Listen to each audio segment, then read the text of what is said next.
ఓం శ్రీ గణేశాయ నమ. ఓం శ్రీ గురుభ్యో నమ. ఓం శ్రీ సరస్వత్యై నమ. ఓం నమ శివాయ. ఓం నమ శివాయ. ఓం నమో నారాయణాయ. ఓం నమో నారాయణాయ. ఓం శ్రీమాత్రే నమ. ఓం శ్రీమాత్రే నమ.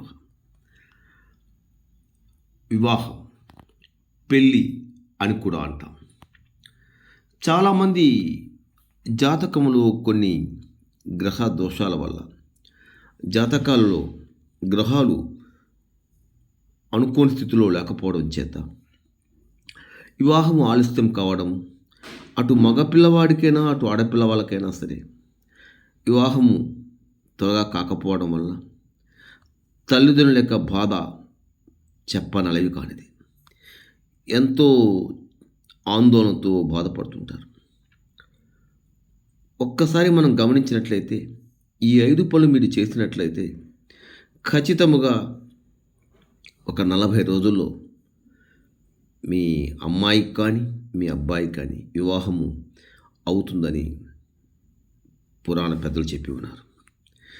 ఫస్టు, ద్వాదశ జ్యోతిర్లింగాల్లో ప్రముఖమైనటువంటి పుణ్యక్షేత్రం, అదే మనకు దగ్గరలో ఉన్న క్షేత్రం శ్రీశైలం.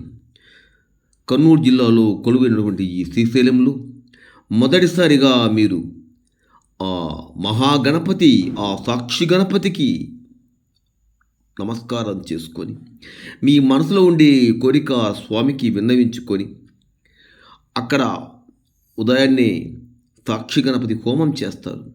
ఆ గణపతి హోమంలో పాల్గొని మనం కోరికను స్వామికి విన్నవించుకొని ముడుపు కట్టుకొని స్వామికి చెప్పి మరలా వివాహమైన తర్వాత మరలా వస్తామని చెప్పి రావాలి. తదుపరి శ్రీశైలం, ఇలా కైలాసం, ఆ జంగమయ్య, ఆ బ్రహ్మరాంబిక మల్లికార్జున స్వామి కొలువైనటువంటి ఆ పుణ్యక్షేత్రం ఒక్కసారి మనం గమనించినట్లయితే మీరు శ్రీశైలం పోయిన తర్వాత ఆ మహాదేవుడికి, ఆ జగన్మాత బ్రహ్మరాంబిక తల్లికి పార్వతీ పరమేశ్వర కళ్యాణం ఖచ్చితంగా చేయించండి. జనరల్గా అయితే రాత్రిపూట చేపిస్తారు. సో రాత్రిపూట స్వామికి కళ్యాణం ఖచ్చితంగా చేపించండి. అంతేకాకుండా వల్లి దేవసేన సమేత షణ్ముఖ సుబ్రహ్మణ్యేశ్వరునికి, ఆ మురుగన్ స్వామికి కూడా కళ్యాణం. జాతకములు కుదదోషంతో బాధపడుతున్న వారికి వివాహం ఆలస్యం కావడం సహజం. కాబట్టి స్వామిని మనస్ఫూర్తిగా కళ్యాణం జరిపించండి.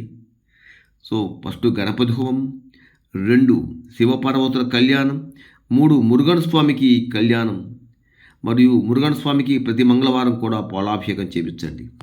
తదుపరి ఆ సదాశివుడికి, ఆ బోలాశంకర్ భగవానికి అభిషేక ప్రియుడు కదా, మనసులో ఉండి అందులో శ్రీశైలం ప్రముఖమైన పుణ్యక్షేత్రం, ద్వాదశ జ్యోతిర్లింగాల్లో ప్రముఖమైన పుణ్యక్షేత్రం కాబట్టి ఖచ్చితంగా ఆ కైలాసపతికి అభిషేకం కూడా చేపించండి.